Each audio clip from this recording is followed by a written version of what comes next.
Coming up on today's show, we dive into the brand new released service, Disney Genie. That's coming up today on Traveling with the Mouse.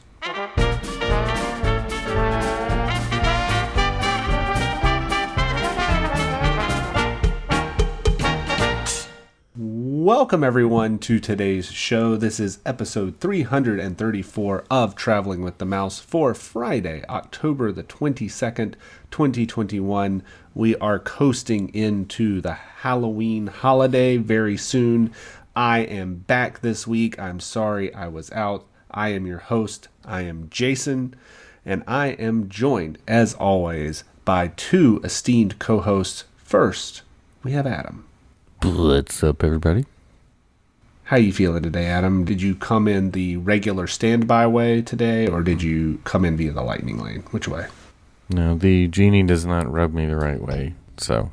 Okay, gotcha. We'll dive into your full feelings on the Disney Genie very soon. We also have coming in via, I believe, standby line. Is that John I see there? Whether you like it or you don't like it, learn to love it. Because it's the best thing going today. That's not a Disney reference. But it does fit with Genie Plus because you're going to have to like it. You're going to have to live with it. You're going to have to live with it one way or the other. That was a Ric Flair reference, of course. Gotcha. Okay. I thought that was your lorem ipsum text for this filler good episode. Old lorem ipsum text, yes. Yes. We're going to dive Just into filler. all of that. Yes. So today we have a few news stories to cover, but we'll just dive right into the biggest news story of all. After much anticipation, the Disney Genie service has now released. My Disney Experience app has been updated. It has a new logo on the front for the 50th. Yeah, and a whole bunch of new features, a lot of which were previewed in the past. Just in case you are someone who listens to Disney podcasts, but for some reason hasn't heard about it, then I'm surprised. But the service basically is a combination of a few things. The first being the Disney Genie service, which is the free part, which is trying to be like touring plans, where you tell it what you would like to do in the day, and it goes and gives you suggestions of what to do. Some funny things that we'll talk about later. I think somebody put in that they liked live entertainment, and so it suggested the Country Bear Jamboree because they love live entertainment. So they have a very loose definition of some things. They're real bears. Yeah, real bears. Real bears.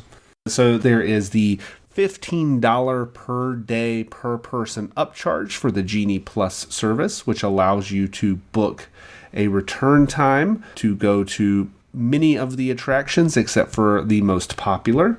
We'll talk a little bit about how that works. And then if you really want to do the most popular attractions, there is the Lightning Lane service, which allows you to book an individual Lightning Lane for a charge that costs anywhere from $7 to $15 per person per ride to ride. The highest, of course, being Rise of the Resistance on day one, costing $15 per person per ride.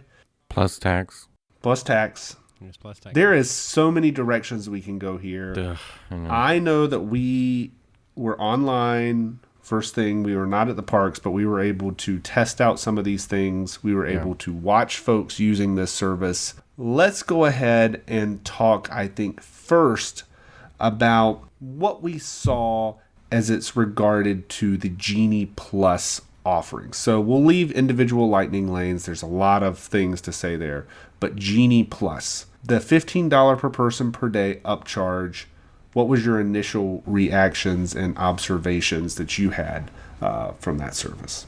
My initial reaction was, $15, okay, for my party of 4 plus tax, and it's like $62 or something. I forgot what it was. But the tax thing was kind of annoying to me. It's like, just make it a flat fee. Why are you charging sales tax on I don't know. That was another just frustrating thing to me. Salt in the wound? Yeah. Twisting the knife. Well, I was thinking, we talked one time not too terribly long ago, and I don't remember the price, but wasn't that similar or still a little bit less than what it would have been for, say, what is it? Universal's is called again? The Express Pass. Yeah, Express Pass. Wasn't theirs per day slightly more? Oh, it was definitely more expensive by a long shot, but it is way different in that you can just go skip the line when you want to. Anytime. Right. But I mean, because wasn't that fee though for? I mean, was it per person still though? Mm-hmm. Okay, so still way cheaper for Disney then.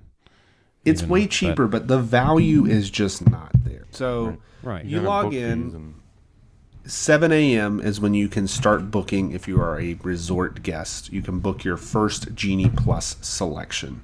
If you are not a resort guest, you can start booking when the park opens, where most of the parks, I think the earliest park was opening at 8 or 9 a.m. So you cannot book anything until the park opens, and a lot of the resort guests will already have taken a lot of those times. So I think by 8 a.m., on opening day, Slinky Dog Dash, which is part of the Genie Plus service, was allowing you to get return times in about 3 p.m. in the afternoon. So the way the system works is very similar to Max Pass in that you can only book technically, quote, one at a time, but you can book another one as soon as you enter the return window for the one you've booked, or it's been 2 hours since you've last booked. Now, that does not mean 2 hours since you last book if you book at 7. If you book at 7, it's 2 hours after the park opens before you can book your next one. This was confirmed by Scott Gustin on Twitter, who booked something at 7 a.m. and then he was allowed to next book at 11 a.m. for his return for his next Genie Plus selection. So imagine you log in at 7 a.m. and you say, "Oh, I'd really like to ride Slinky Dog today. I'm going to go ahead and book this and take this 3:30 p.m." You show up at the rope, and you have paid at this point $60 for a family of 4. Yeah. And you have no access to any of the Fast Pass lines. Yeah. And you are able to book another one at 11 a.m. And at that time, you could get an instant Fast Pass for, say, Muppet Vision 3D. Right. Star Tours. Yeah. You might be able to get, like, Tower of Terror within an hour or Rock and Roller Coaster within an hour and a half. But again, the return times for a lot of the popular ones are after the amount of time it would take you if you just went and got in the standby line. Yeah. Yeah, especially Hollywood Studios. I saw that a lot of people were not happy with the way it went. There's just not enough attractions still. Right. And then the ones you really want to do are going to be the individual pay, which we'll talk about some of the challenges with that in a moment. The other thing to note on this is that whenever you book an attraction, right, you can in fact stack more than one attraction if you wait those 2 hours. It is possible to do so, but that's sort of stacking everything into the afternoon, right? Now at Magic Kingdom, I did see people using the service more like we did at FastPass because there's just more choices there, right? You can usually get something that's more immediate.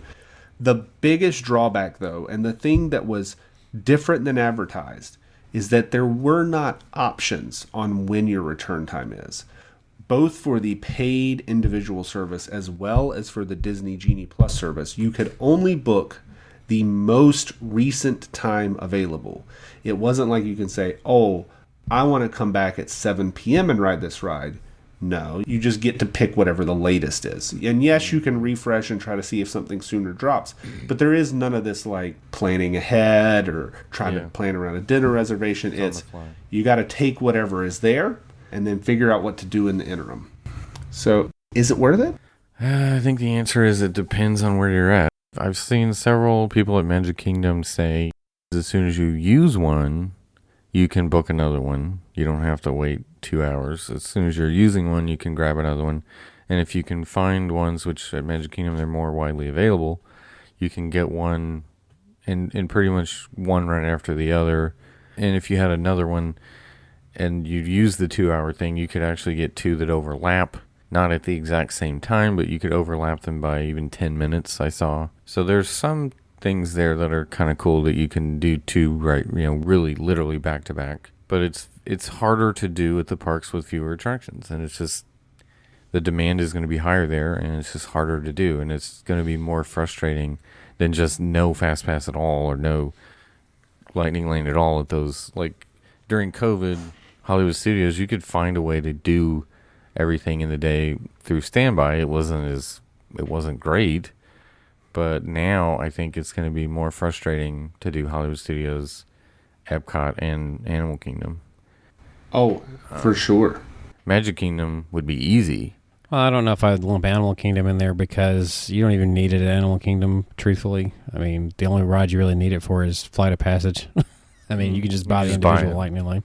Yeah. I mean, because the wait times over there have been pretty low. I mean, unless something changes, but it's been pretty low for the most part. So let's imagine you're an average guest, family of 4, $60. Right. Plus tax. $60 plus tax. You don't really know what you're doing. You're there. You spend the $60. You go in there and you pick your first ride. How many rides per day do you think the average guest is going to be able to figure out how to get with the Genie Plus service? 3 or 4, maybe. Yeah, something like that. 2, 3. It's tough to say right now, though, because it's just started. We're only on, at the time of this recording, we're only completed day 2. Right. Right. But I mean, okay, your family of 4, let's suppose you're using the day ticket price. You just dropped $400 to enter a park, and then you spent another $60, and that allowed you to skip 2 or 3 lines total. Right. Yeah. I think you're really going to have to weigh out what it is you want to do versus how busy it is. When I was looking at this initially, just watching the times and everything, there's only really 2 parks I would say that I would potentially spend it on, and that's Magic Kingdom and Hollywood Studios. I wouldn't even see springing for it for Epcot because it's so easy to get a Remy boarding group at the moment. So I can't even see springing it at Epcot. Yeah. Okay, so that's the Genie Plus service. I think we'll talk about some of the glitches here in a minute. Yeah. There is a lot that does or doesn't work. But that's sort of how that's worked. That's what it looked like after one day. Yeah. I think, to be honest, mostly a ripoff, especially to the average guest. It's a ripoff. We might be able to figure out how to extract the value out of it because we are students of Disney. Right. But I think most guests are going to, I mean, it's $15.98 with tax, I think, per person. And they're not going to, like, let's not forget that, like, for something that 18 was free. months ago, it was free. Free. Yeah, and better in a sense. Like, it was free and you had way more options than you do now. Mm-hmm. And now it's costs a lot and you're pretty much limited. You know, you could get 3 fast passes at a time 18 months ago for free at a time. And yes, people complain because it was 60 days in advance. Right. But there was something to be said that you had 3 and you knew what you were doing that day and you could plan around it. This is, yes, it's more spontaneous, but it's also kind of hampering you because you have to spend your day, like I always was, glued to the app, because if you're not, you're just going to miss the next return time. There is no fire and forget and then go about your day for like some people like to do. Well, I've seen some that's not really changed. You do still kind of have to spend your day to use this. You do kind of have to spend your day glued to the app still for different reasons. Oh, yeah. More so than I think the FastPass service. I think in the FastPass service, a lot of folks had their 3. They planned their day to only ride those 3 rides, and they got their dining reservations. They may have stood. I don't think most people used any more than the 3 that they booked. They might stand by a couple of rides, and they sort of just did their day. You just made a good point there, though. You said most people only did their 3, right? Yeah. Well, with Lightning Lane, those people that were just doing 3, since they know they can only do 1 at a time, I guarantee you are going to be doing more than 3 now. So they're probably going to be happy with that part of it. I think they'll do less than 3, honestly.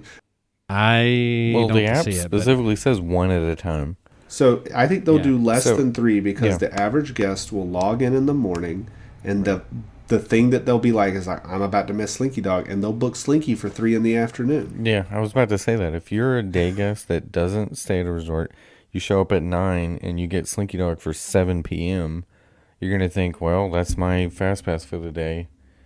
Or Lightning Lane for the day. Slinky Dog was available for earlier times than that, pretty early on in the day, from what I saw. I mean, it wasn't 3 p.m. as soon as you got going by any means. By 9 a.m., it was in the afternoon for sure. So if you're not a resort Are you guest, talking about Tuesday? Yeah. From what I saw, it was that by 10 a.m., Rise of the Resistance was completely sold out, and Slinky Dog was like 7 p.m. Well, here's another thing that I was looking at. The lines seemingly were impacted very little by those. So it would have been. I But would have see, looked at that's how the the day other was going. thing is Disney just makes up those wait times in the line. Well, I'm not even talking about Disney's. I'm talking about actual waits. You mean touring plans weights? Yeah, Yeah. I'm talking about actual waits. Right. Because they were still like we've been seeing, and I know we've brought this up before. The actual wait in a lot of cases are almost half the advertised wait. And I think most people were saying, for example, at Hollywood Studios, that Rise of the Resistance is worth the $15, and I would say, in general, yeah, it's a great attraction. It's a long attraction. $15 people paid. The ride went down, and then when it came back up, you obviously want to ride it. You get in this huge line of the people who paid, so now you're waiting 30 minutes to ride it when you paid $15 for it because it went down, and you had to get out of line or get back in line, or you got in line and the line's huge because it went down and now it's back up and your return time is hit, and you're stuck in this long line of people who paid. Where's the value in that? So, Right. Well, your other option there though, 30 minutes was still going to be better than 100 plus. sure. I mean, But when you got boarding groups, you didn't have to wait, but maybe 10 when you got a boarding group, 15 or something if the ride was up, you know. Oh, are you That's defending not- boarding groups now? You know it's bad when we're talking about Yeah. boarding groups. I was so- just about to say Right. it's not out of the question that's not going to come back for certain times of the year. I bet you It will. So Probably. So there is, that's something to say, is we talked a lot about Genie Plus. There's also the individual lightning lane, which is Right. what we talked about with Rise, which is Right. individual per ride pricing. So let's talk about day one prices. So the highest price attraction was Rise of the Resistance, $15, right? and it's always going to be $15 yeah. It Pretty might sure. go up. for the Right. for the foreseeable future. Yeah, if anything, it might go higher. up. Yeah. Okay, so Right. that was $15 for Rise. The second highest price was Flight of Passage for $11. Yep. Seven Doors Mine Train was $10. Yep. Frozen was $9. Mickey and Minnie's Runaway Railway was $8. Space Mountain and Expedition Everest were $7. And this is per person, per ride, plus tax, Plus tax. Yeah. to ride one time. One time, yeah. Wasn't it? I can't remember. Was it Everest that we saw that like the return time was like longer than the actual When the it first actual wait in opened, line? yeah, it Yeah. or was. something like that. Right, when it first opened, you could buy it for $7 or whatever it was, or Or you wait can ride it 5 now. minutes. I think I'll take the 5-minute wait. It's like you can buy it for 10 minutes from now, or you can ride it for 5 minutes from Yeah. now. So that's, yeah, again, John and I talked about this last week. Some of the choices for the paid only rides are ridiculously stupid. Well, they wanted to have two per park, even Right. though it doesn't make sense. And this is the thing, is when you're paying $15 per person for the Genie Plus service, the rides that you want to skip the line aren't even included. So how are guests going to react to that where they're like, oh, I want to skip the line? They shell out $60 and then they're like, wait, I still can't ride this one? Yep. Yeah, because you know the average day guest is going to be like, oh, I paid for it. Wait, I have to pay more? It's Yeah, you ridiculous. walk into Hollywood Studios, you say, oh, I want to skip the line. I'm in the app. I finally get it downloaded. I'm looking at it. I'm like, okay, well, I guess I want to skip the line, $60. Now you're like, the kid's like, Dad, I want to ride Rise of the Resistance. They're like, oh, okay, let me see when I can get it. Another $60. Yeah, literally. So now you've paid $120. Yep. It's a whole nother day ticket. And then Rise goes down. Right. Right. A day plus. Right. So that the thing is it is a total like Rip off. rip off, money grab. And the other thing, in Fast Pass land, if you could get a Fast Pass for the same ride twice, you could ride it twice in the same day. You can't do that here. Yeah. Nothing can be done twice. Nope. Well, not entirely true. Not via the skip line. Not via the skip line, but I mean, there is a way now to ride Remy's twice in one day if you want to. You can get a boarding group and pay for the lightning lane. You can Where get a before you boarding can only group do and it pay for the once. lightning link. That is true. Yeah. Now That's let's the talk one about some of the more egregious snafus. You talk about Rise going down. When Rise went down, as on opening day, as people were leaving the line, the CMs were telling them no refunds.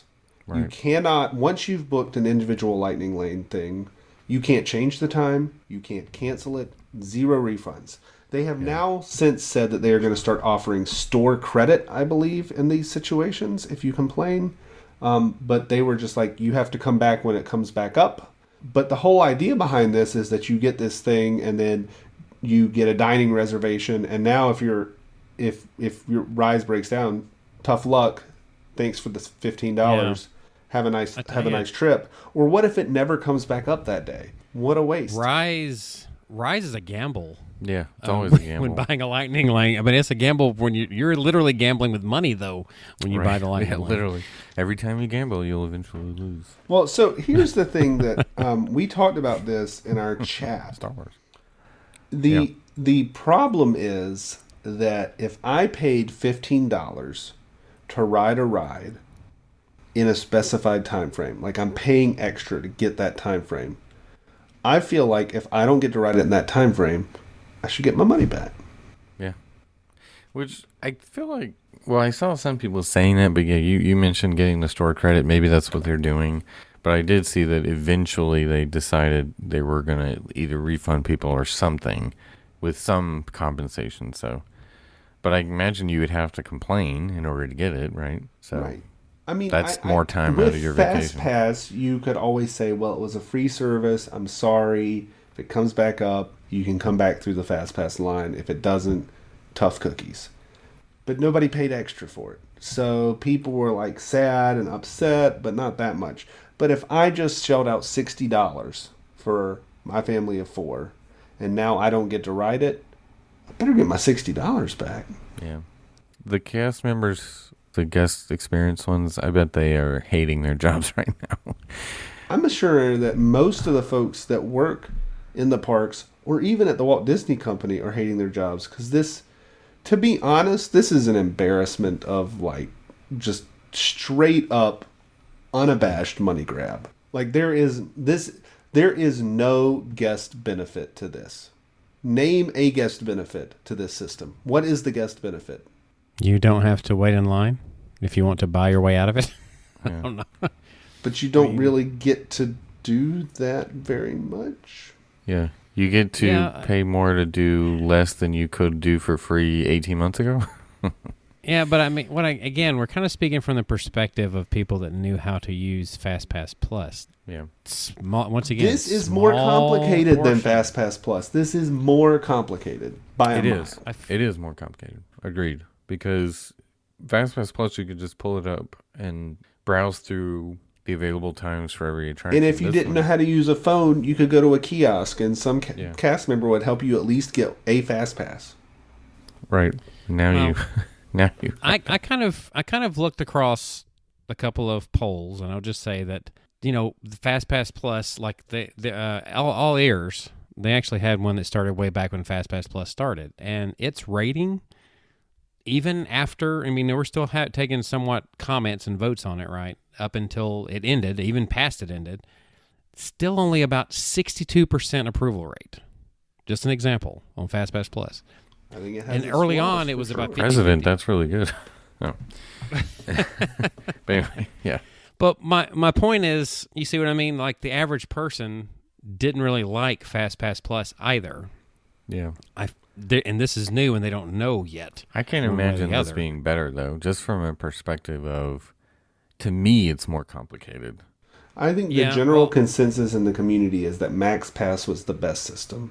FastPass Plus is okay, but not the best. And that this is just so complicated, and it costs more money. And there's so many, I just see so many ways for people to just throw money at this thing and end up with a terrible experience. And that's just going to make it a worse experience than FastPass, because at least it was like, I didn't know how to use it, I didn't really enjoy it, but I didn't pay anything for it. Now it's like people throwing money at it and not being able to use it. And this is going to be tweaked. This is not where it ends. Hopefully. FastPass Plus, where it ended, compared to where it began, it was like opposite ends of the spectrum, okay? Well, so this is just the beginning. What do you mean? Well, when they launched it, it was just filled with lorem ipsum text for all of the legal disclaimers, and they've at least tweaked that and filled those in with actual legal disclaimers. So. There's something, Yeah. cut and paste there. Yeah. I was like, Something wow, like- somebody rushed that one or something, didn't they? How does that get past beta testing? I don't know. I think they were slapping this thing together at the last second. I mean, it's 2 years overdue, but I mean, Yeah. this thing has probably gone through so many iterations and changes. It's a wonder it worked on the first day like it did. I mean, I saw a lot of glitches being reported. Yeah. Well, as long as the money part works, the taking people's Right. money worked, that's all that mattered.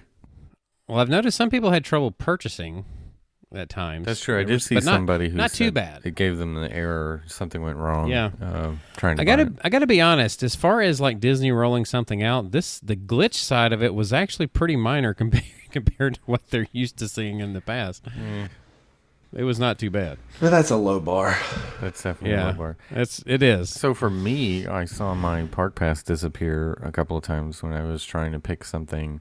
It would say I don't have a park pass, but then I would go to the plans or whatever what's called now, and you could see I have a park pass, and then I would close the app and go back in, and oh, you're fine again. But Okay, let me ask this real quick. So, what do you guys think of the layout? I guess because the issue that first I thought of is I wish they had like a filter of how to, like, in what way I want to see the attractions other than just alphabetical. I Well, wish they had if a you- different way of sorting it. If you are setting up your day, if you go to Genie and you tell it what you want to do, I believe it puts those at the top. Right, but there should be an option to sort it more than just one way when you're just looking at it. I Like, if I'm also trying to look noted down. that if you are on the tip board and you click on the details of an attraction to like look at it and then back up, if you go to refresh at the top, it will always scroll you back down to that attraction. But the best way to do a refresh, by the way, if you do want to try to do the old FastPass refresh technique, it seems unlikely it's going to work because there's not all these different time windows. yeah, But I did see I was able to move up some reservations by like an hour at one point. Like I was able to move Smuggler's Run up from a 5:40 p.m. to a 4:05 p.m. But this was at noon that I was doing this, so it's already still like a 4-hour return time. But you click on the attraction detail and hit back, and you just do that back and forth. And every time you do that, it'll refresh the lightning lane window. And so that's the way to do the quick refresh and try to find something. Well, I guess what I was thinking more along the lines of is I guess I'm trying to, in a way, comparing it to touring plans. I mean, I can't understand why. It's not like they were like totally trying to rip them off. yeah, But of course. in touring plans, you can sort by wait time or ride now rides, as they put it, stuff like that.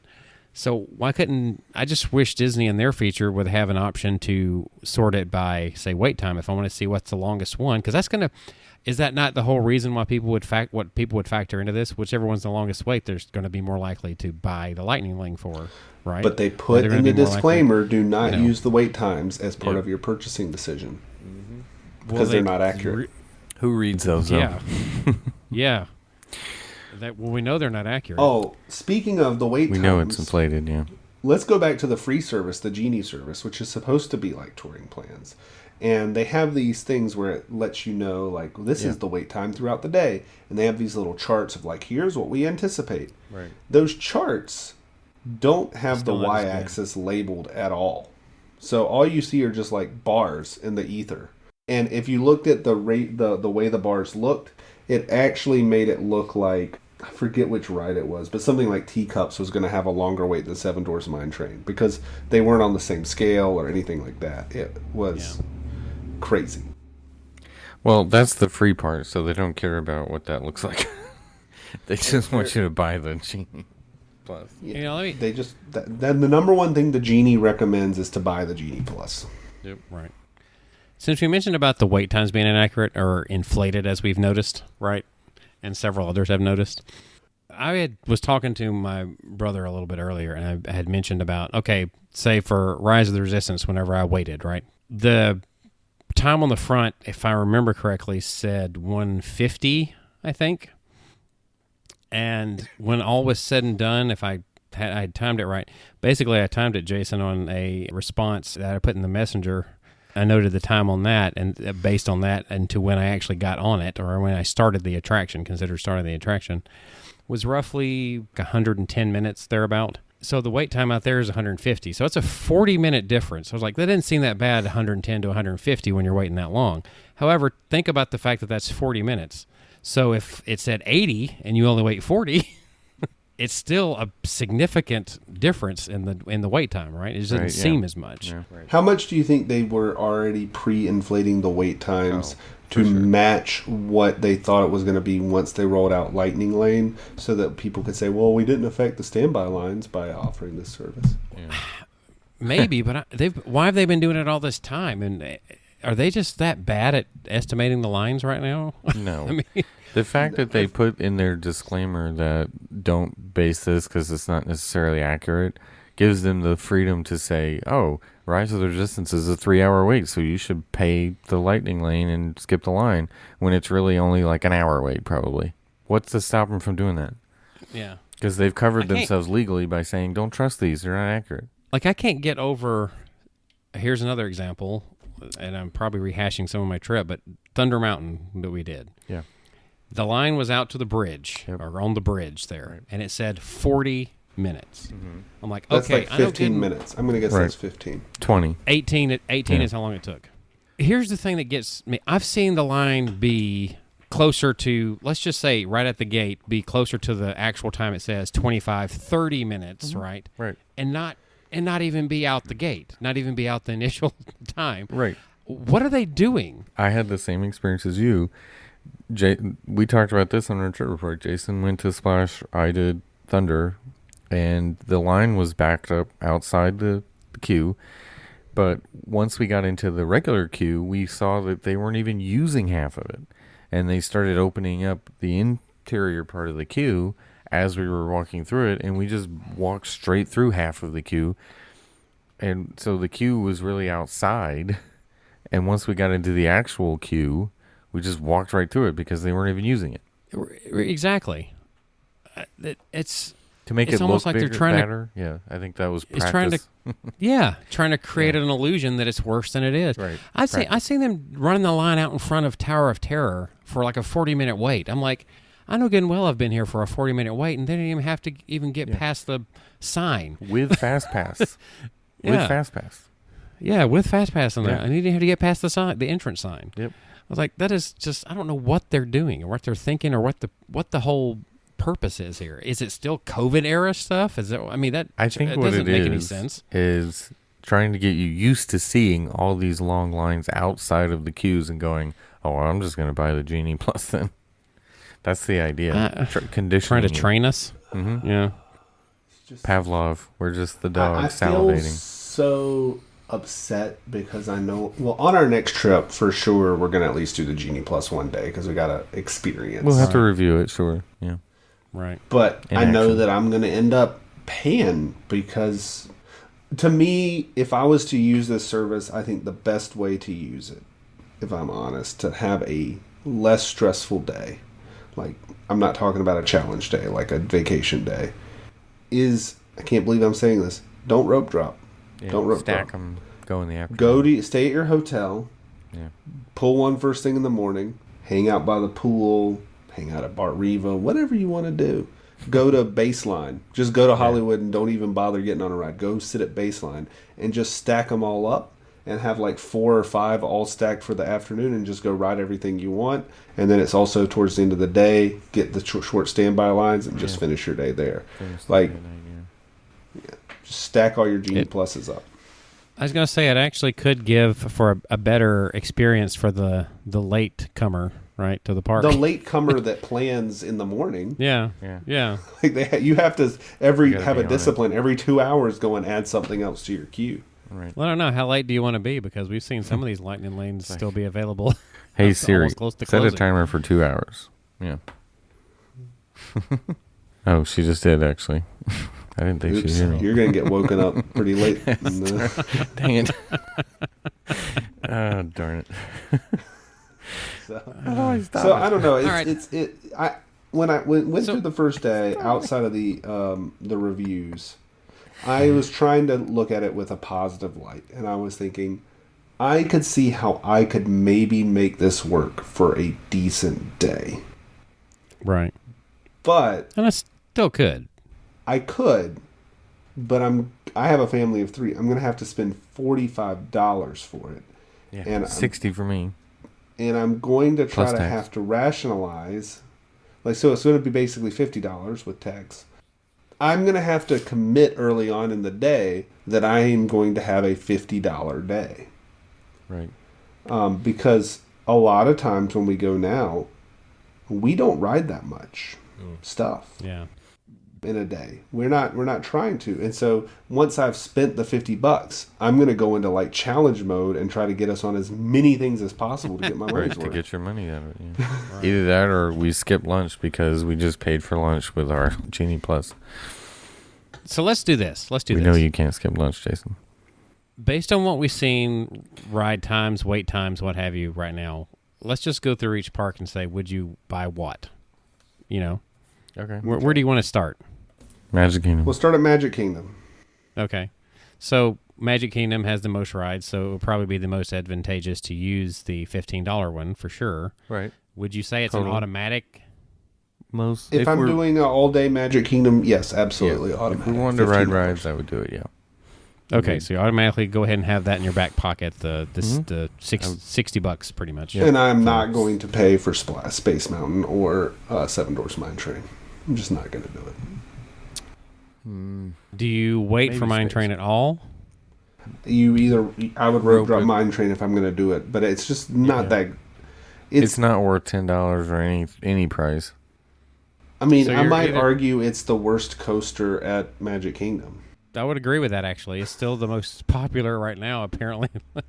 We all know that the space will drop off and it'll be Tron, and Tron yeah. will be 15 when it opens. 25. There's no- It might be 25 by right, the by time then it opens. could be, but whatever the maximum price is, that'll be Tron. And the question is, will Tron be the first Magic Kingdom attraction to have a boarding group? They'll probably do that for a while, yeah. I would say, yeah, they probably would. Agreed. You know, because I feel like they're going to do that with just about anything that opens right now. I think it's going to be an automatic. So my point in bringing that up is space is not worth doing because it will be in the $15 pool in another year or whenever Tron opens. Right.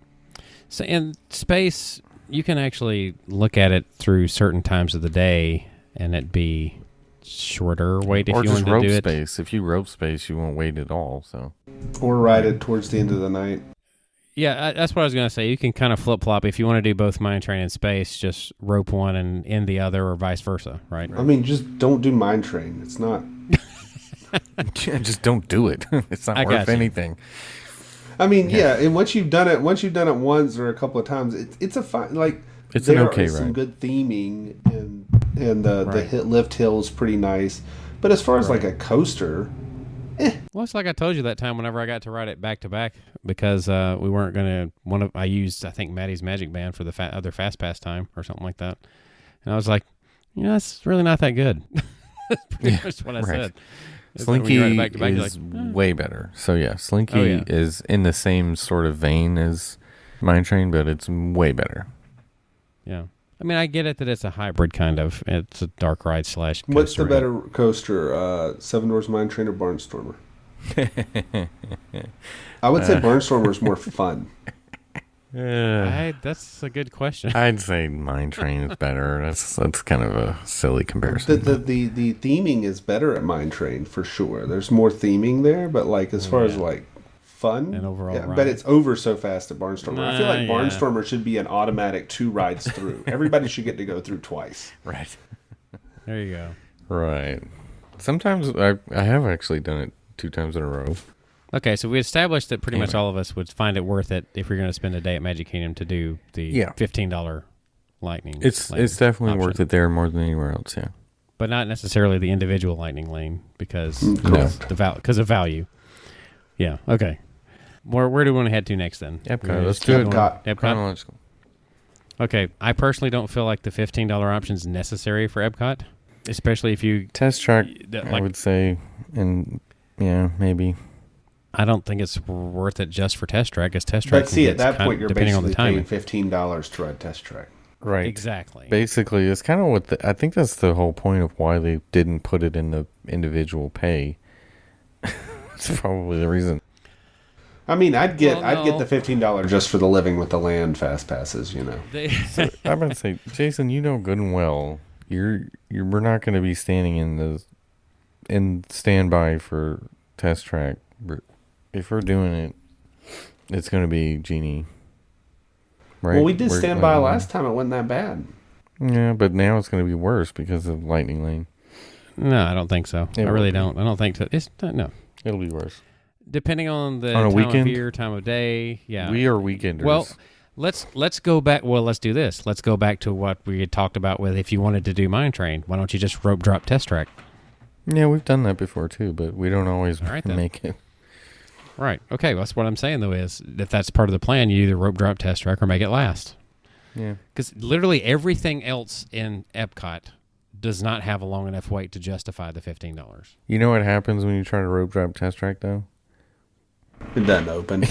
Exactly. Not open. And, I mean, come on. They left out the best ride in World Showcase from even having Lightning Lane of any kind. I mean, Grand Fiesta Tour doesn't have any. I know, right? Where would you put a Lightning Lane? I don't know. It doesn't have the space. That's the problem. You swim around the... You're missing out. It's the La Cava Lightning Lane is what we need. That should be.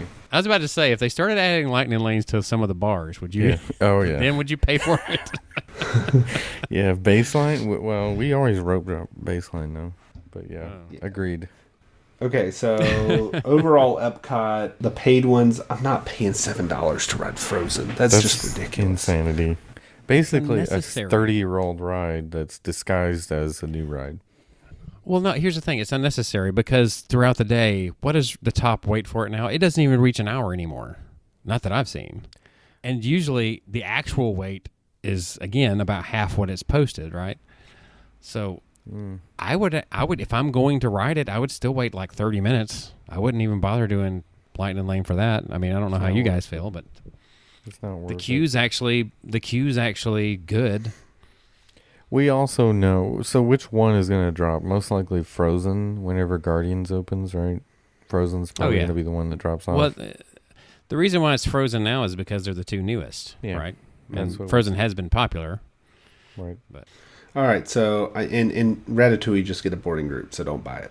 I was just going to say really quick, Soarin', do you think, because you're still going to be waiting in that secondary queue? No, the wait's not long enough, in my opinion. I still don't think it's far long it has. enough. Most of the wait in Soarin' is after you've reached the merge point, so... Right, that's the point. It's like, it's not worth it for that one.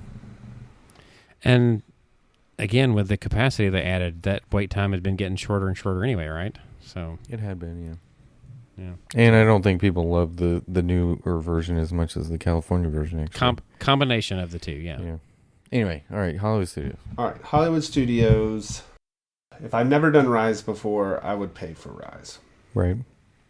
But having done it several times, what maybe would you say? I would pay every other trip or something. I don't know. Maybe. I was going to say, that's one I would still consider paying for. If I'm in the mood, I would do it. But you've only done it once, John.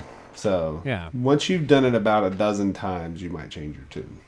It's still a fantastic ride, but I'm not quite ready to shell out $50 to just ride that ride. Yeah. Right. At the same time, though, waiting for it's not the worst thing in the world either. It just depends on what you want to do. It depends on how many you've had at baseline beforehand.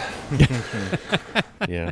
Or after. Or, you send somebody out of line to run over to baseline and get some stuff and come back while you're waiting outside. As much as we hated the boarding group system, I've seen I will people say... do that. It created a great day for us because we would always somehow get our boarding groups to happen around right after 12:30. Yeah, so we would go to baseline and then we could go to Rise and then we could leave Hollywood Studios. Yeah, I know.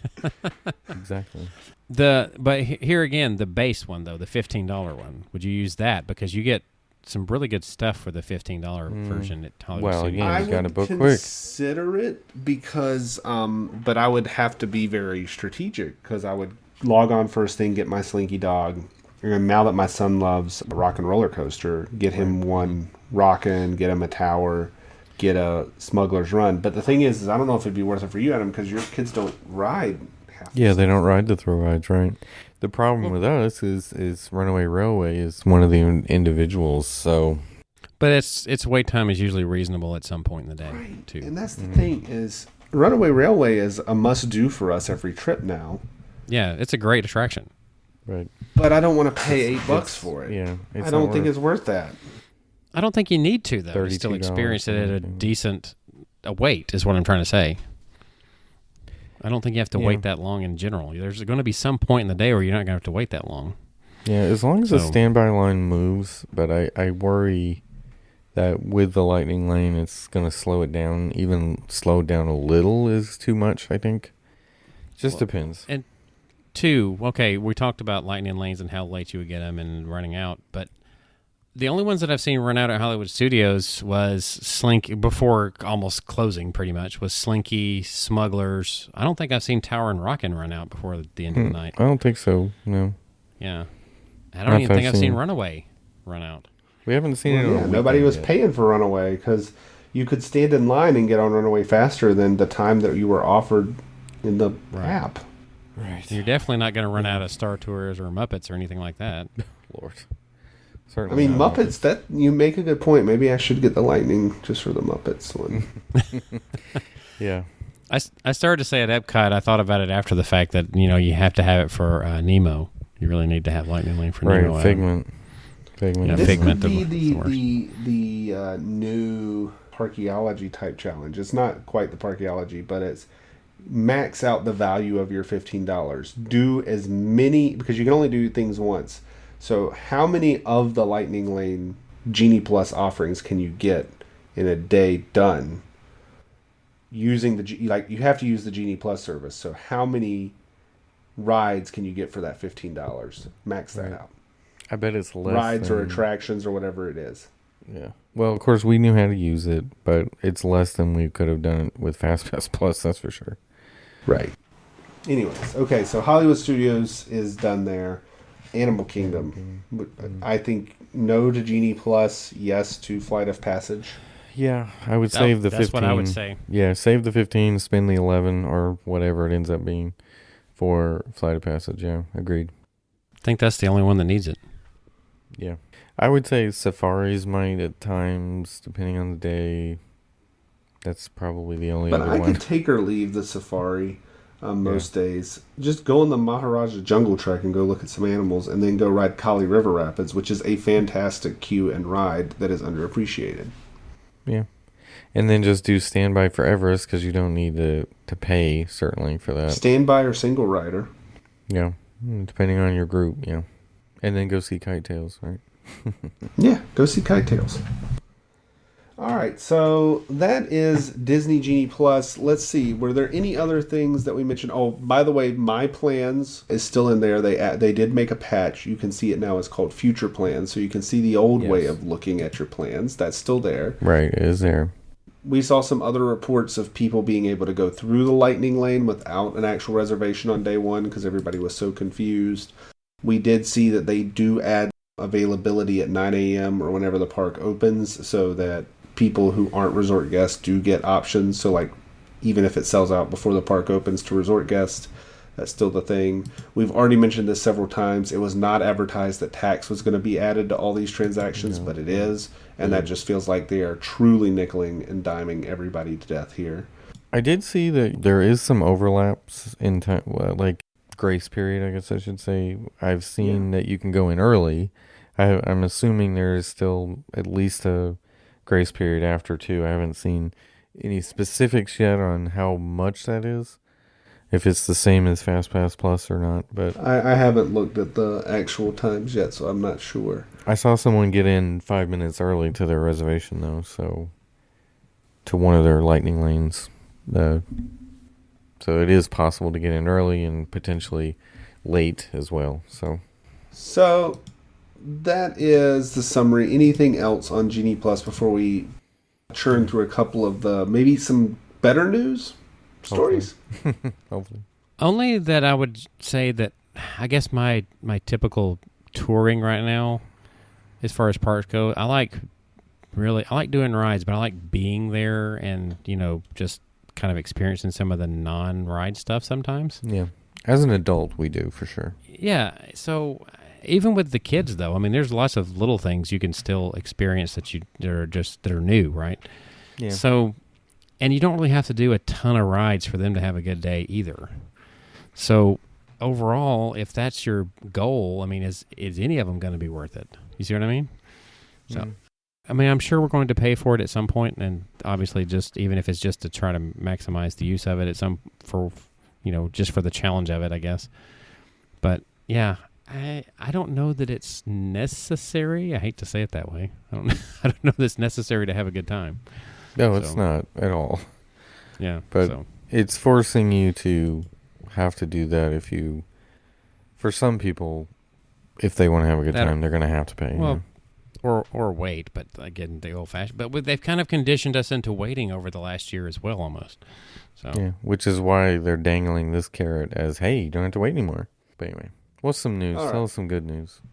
All right, so let me do a quick update on news about me. Okay.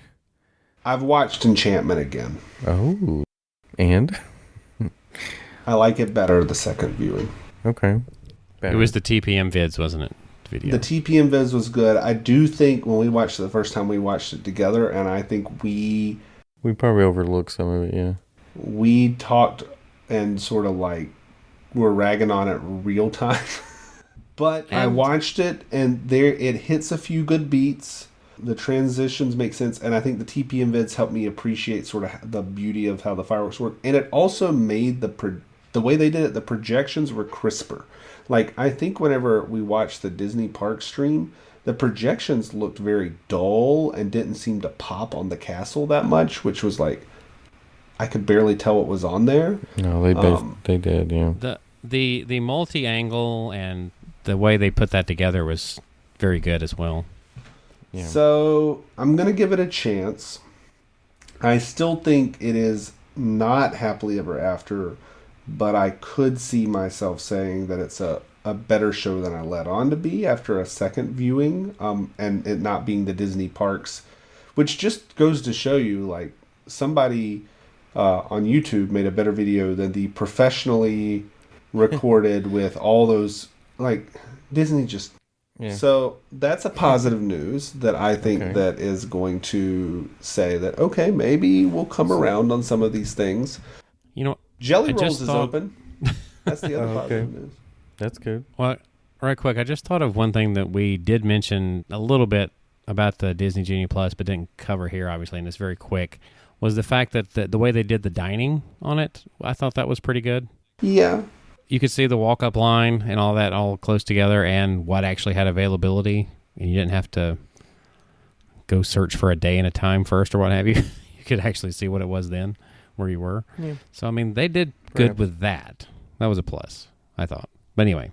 They're filming for the Guardians of the Galaxy Cosmic Rewind. Yes. So that's a good sign. Just now starting to film. Like 2 Just now starting to film. Right. But hey, they're actually doing it. That's progress. Yeah. We might get that ride sometime. Yeah, what part of 2022 is it going to be open? As they keep saying it's going to be. December 31st. That was good news. Yeah. One of the things that was released in the app with Genie Plus were the AR augmented reality filters for taking photos.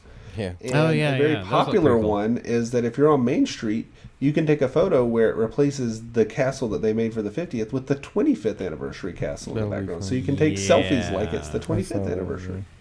Yeah, they had to put the worst thing that they did. You can pretend that it's a No, this isn't the worst thing that they did. At least this has like some staying power, and like people still remember this as like hideous. I remember it. Oh yeah, they remember it as hideous, but you know, Disney was trying to go for something here, whereas they're just going to remember the 50th for how especially if you're in Fantasyland looking at it, because they only painted the front. I was about to say, I was like, did they keep it true to if you're to how it really was? And like, if you're looking at it from the side, you see half a pink castle, and then the other half is like gray. Normally was. Yeah. Silly. Anyways, so that was exciting, and I'll end with a couple of less positive notes.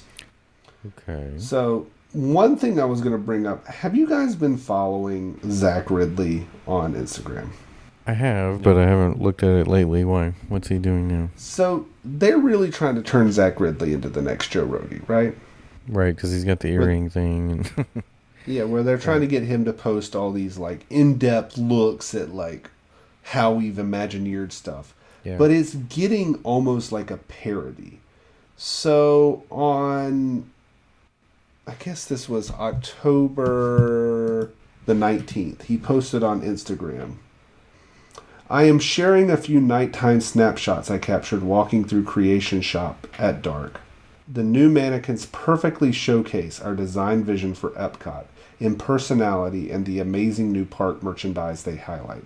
The collection represents a seamless partnership between Imagineering and our collaborators within Disney Consumer Products who develop and craft our merchandise. We set out to boldly illustrate this confident, fresh aesthetic that defines Epcot based on pattern, color, and light. I couldn't be more proud of the results, and we are excited by this and future expressions of Epcot. It was a whole thing on the mannequins that they just like put silver reflective paint on their faces. Yeah, and he's trying to turn these mannequins into like, look at this deep detail we did on the mannequins. And I'm like, build a ride. yeah, nobody cares. Yeah. I think I saw one where he was in Club Cool, like, showing off the new sodas flavors. And, like, nobody cares. Nobody cares about that.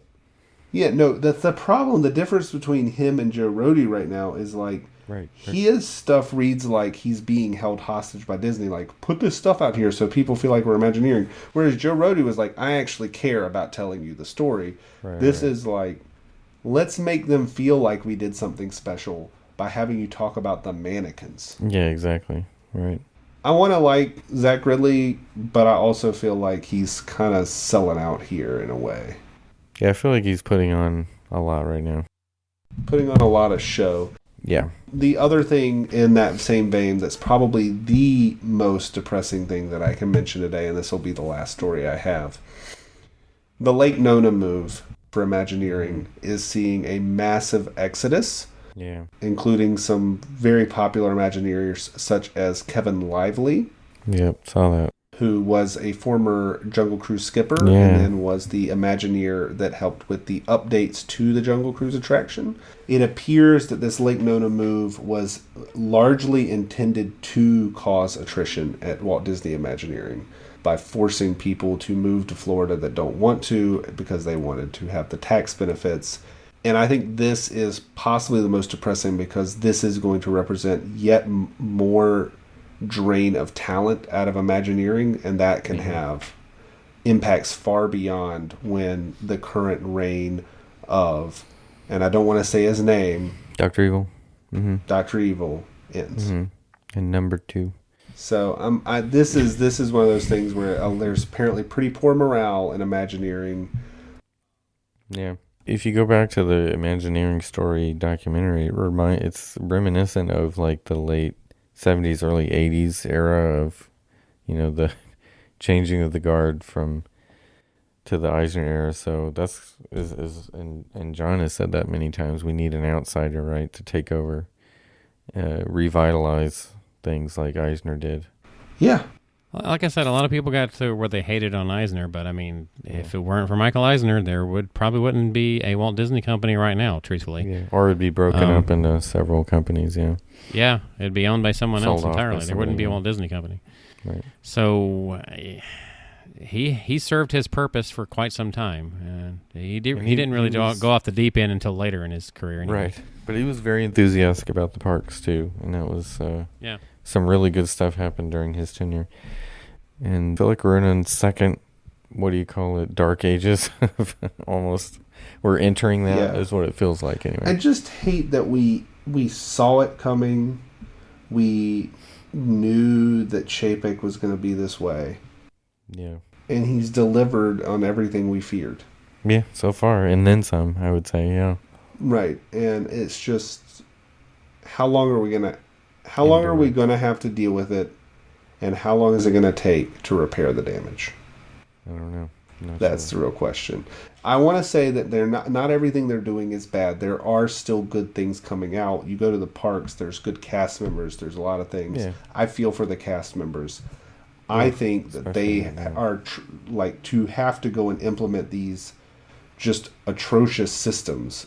They're going to bear the brunt of these folks that are just like, I paid $60 to ride this ride. Why can't I get on it? Or how do I get on it? Or, and the majority of cast members aren't paid enough to afford this either. So this is kind of just a slap in the face. Yeah, it's the new minimum wage is going to be $15 an hour for a cast member. So you got to work an hour to go ride Rise. Yeah, exactly. Anyways, so I'm a little sad about that. I'm still looking forward to going back, but I just see our experience being very different, and I think we have shifted to more leisure approach to Disney. And that's going to be the only way that we're going to really be able to get out of there without spending a fortune every time. Right. Quick question. Yeah. Have you considered the possibility of a challenge using this being, an actual full completion being possible yet? Not until they start doing park hops, I guess, earlier than 2 probably, but... So we have seen a full completion done with a after-hours event. Kenny the Pirate completed with an after-hours event. Okay, so, that's every ride. I was talking Parkeology. Parkeology, I don't know if they've taken an official stance on whether or not this will be allowed. No, they have. That's in their rules. The Lightning Lane? It is? Yeah, you can buy that because it's available to everybody pretty much. They're talking about stuff that's not available to everybody, certain parts. Like the base, if I'm not mistaken, I saw the base. You can go look at the updated rules if you want to, but yeah, it's allowed. Okay, I knew that the Every Ride folks were going to allow it. I guess I just didn't see them make an official announcement. Well, I was thinking the same as you because I didn't see nothing was really announced, but I went back and looked at the site and looked at the rules, and Genie Plus is mentioned. Okay. So yeah, Genie Plus Lightning Lane, including a la carte options, virtual queue, extra or extended operating hours for resort guests. So you're allowed to use the deluxe resort guest extended hours. Okay. Maybe we should revisit that conversation next week after we've seen kind of a full week of it. Yeah, I think I've got to see how much you can game the system. I think, does this give enough of an edge that you could actually complete? In some ways, I think it doesn't really. It's going to be a net wash because it's going to. You might save a little bit here, but you lose a little bit there in another place. It's harder to complete that one. Yeah. Certain elements, right? Like, for instance, the rafts. It's harder to complete that one because of the park hops not being able to do it from the get-go. Right. You have to wait until after 2, so it's much harder to complete Parkeology when you have to basically be devoted to a park until 2:00, essentially. I had a couple of stories I wanted to throw in really quick, if you don't mind. All right. One is I guess this is good news. Tron Light Cycle ride vehicles were delivered to Magic Kingdom over the weekend. Last weekend. Oh, yeah, I saw that. I forgot about that. So they were spotted on a flatbed truck being delivered. So that's a good sign that it's nearing completion, perhaps.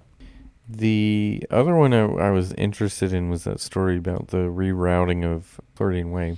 That is sort of reopening rumors that they might be interested in putting a new resort alongside Grand Floridian on that side, because they're moving the road back quite a bit, back from where it is now, away from Magic Kingdom to potentially open up that space on the Adventureland, Frontierland side of Magic Kingdom. So if it's being planned in this area, it will be IP based. It'll be the first deluxe resort to be IP based. Or is this simply making way for potential Magic Kingdom expansion over the next 20 years or something? Who knows? Does Magic Kingdom really need to expand? I don't know. Any more than it already has? I don't know. Where else could it expand at this point? I mean, there's not much room left. Now that Tron has taken over that side, where else can you expand? So, I just know in this era, just about anything that's not already IP based is going to have something IP based before it's all said and done. Sure. They're adding new roundabouts, though, and it looks like, based on the drawings here, that some of is it the Palm or Magnolia golf course is going to have to be redesigned because the road goes right over one of the current greens. The other story I thought is cool is Candlelight Processional is back this year, and they have a few celebrities booked already. Notables: Jodie Benson, Blair Underwood, Lisa Ling, Pat Sajak, some of the usuals. Stephen Curtis Chapman. Not yet. He's not booked yet, which is scary, right? He needs to be, right?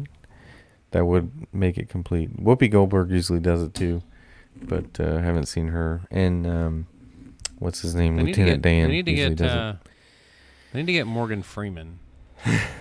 He could. Samuel L. Jackson? No? I mean, it'd be interesting. Anyway, that's all I had. So, that is our show for today. I hope that next week we'll have better news on Genie Plus about how it's just doing so much better. And they dropped the price. No.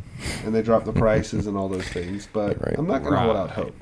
So, in the interim, if you want to learn more about us or get in contact with us, how would you do that? Well, we have social media, of course. We have Facebook, Twitter, and Instagram. That is all at TWTM Podcast. We have a Spreadshirt store in which you can buy your exclusive TWTM merchandise, including the Rafts RA Ride shirt. That is shop.spreadshirt.com/TWTM Podcast. And we also have a YouTube channel, which you can find where, Adam? On our website. You can find links to that and everything there, travelingwiththemouse.com. Email us, podcast@travelingwiththemouse.com. And if you want to book your own Disney, Universal, cruise line, Disneyland vacation, if you're in Europe, for example, and you're coming over after the travel restrictions are lifted and you want to book a trip, you can book through our friend, the travel agent. Her name is Jill Dilbeck. You can email her, Jill Dilbeck, at travelingwiththemouse.com, or you can go to our website and find a link to her there. So, for John and Adam, this is Jason, and this has been Traveling with the Mouse. We hope you will join us on our next trip.